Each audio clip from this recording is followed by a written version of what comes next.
할렐루야. 사랑하는 대강의 가족 여러분, 오늘 하루도 하나님의 말씀과 동행하는 삶이 되길 소망합니다. 오늘 함께 나눌 하나님의 말씀은 로마서 13장 1절에서 7절 말씀입니다. 각 사람은 위에 있는 권세들에게 복종하라. 권세는 하나님으로부터 나지 않음이 없나니 모든 권세는 다 하나님께서 정하신 바라. 그러므로 권세를 거스르는 자는 하나님의 명을 거스름이니 거스르는 자들은 심판을 자취하리라.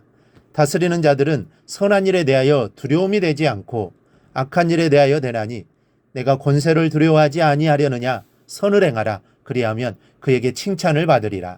그는 하나님의 사역자가 되어 내게 선을 베푸는 자니라. 그러나 내가 악을 행하거든 두려워하라.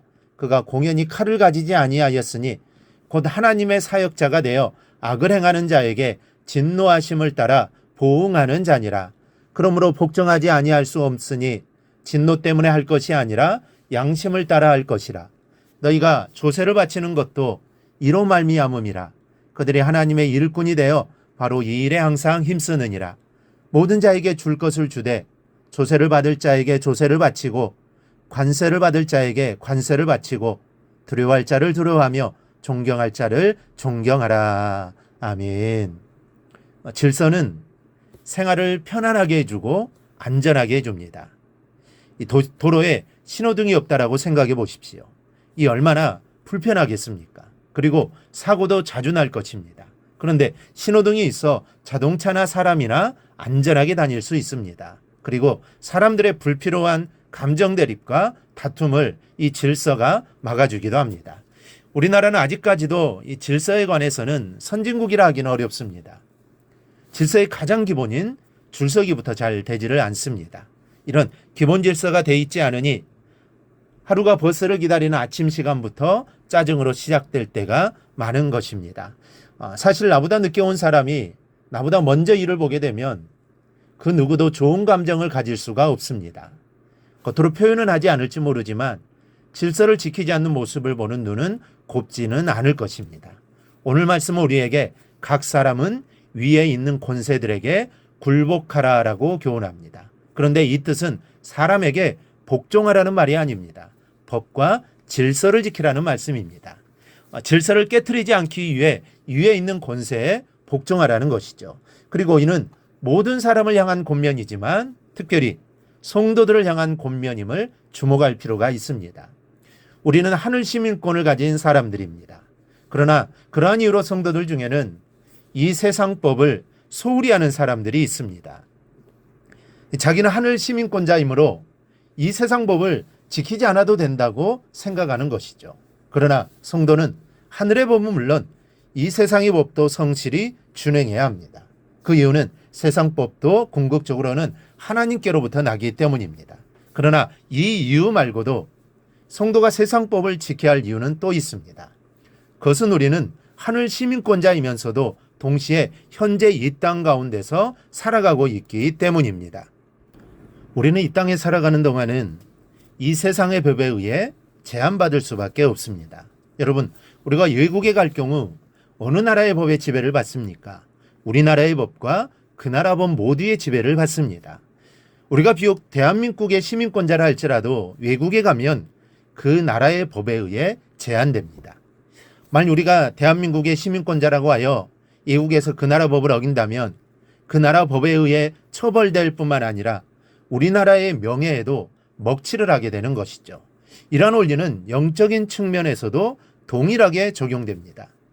즉 우리가 하늘 시민권자라고 하여 이 땅에 살면서 법을 어기면 이 땅의 법에 따라 처벌받을 뿐만 아니라 우리로 인하여 하나님의 영광까지 훼손되는 것입니다. 그러므로 우리는 하늘의 법은 물론 이 세상의 법, 곧 국가의 법도 성실하게 준행해야 하는 것입니다.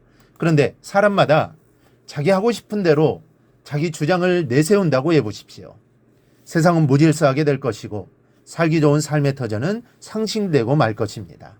여러분, 세상은 나 혼자 살아가고 있는 것이 아닙니다. 또 나를 중심으로 해서 관계가 형성되어져 있는 것도 아닙니다. 저마다 자신이 최고고 자신을 중심으로만 살아가려고 한다면 갈등과 싸움이 그치지 않는 마치 지옥 같은 세상이 되지 않겠습니까? 하나님께서는 결코 그런 세상을 원하시지 않습니다. 오늘 말씀 속에서 위에 있는 권세에게 복종하라라는 이 말씀은 하나님께서 부여하신 질서 속에서 자신의 위치를 파악하고 다른 사람과의 관계를 바로 깨달으며 살아가라는 말씀입니다. 그래서 하나님을 아버지로 부르며 살아가는 크리스천이라면 운전을 할 때라도 교통법규를 지키려고 노력해야 합니다. 얌체운전, 불법, 무질서, 기본적인 것들부터 지킬 줄 알아야 합니다. 아주 작은 일이지만 이와 같은 훈련과 연습이 말씀대로 순종해서 사는 신앙생활에도 실제적인 도움을 주기 때문입니다. 그런데 크리스천이라고 할 때 크리스천은 하나님을 최고의 왕으로 섬기고 또 그분만을 위하여 살아가는 사람입니다. 그러므로 만약 하나님을 섬기는 일에 이 땅의 권세가 가로막아 선다면 그것만큼은 용서할 수 없습니다. 그것만큼은 하늘로서 온 권세가 아니기 때문입니다. 그런 권세에는 복종해서는 안 됩니다. 그래서 일제 식민지 시대에 우리 믿음의 선배들은 신사참배에 목숨을 걸고 신앙의 지조를 지켰던 것입니다. 하지만 이 땅의 권세가 우리의 신앙을 위협하지 않는다면 우리는 마땅히 그 권세와 법과 질서를 존중하고 지키며 살아가야 합니다. 유대인들은 자신들이 아브라함의 자손임을 내세우면서 현실을 무시하고 독선적인 태도를 가지고 살았습니다.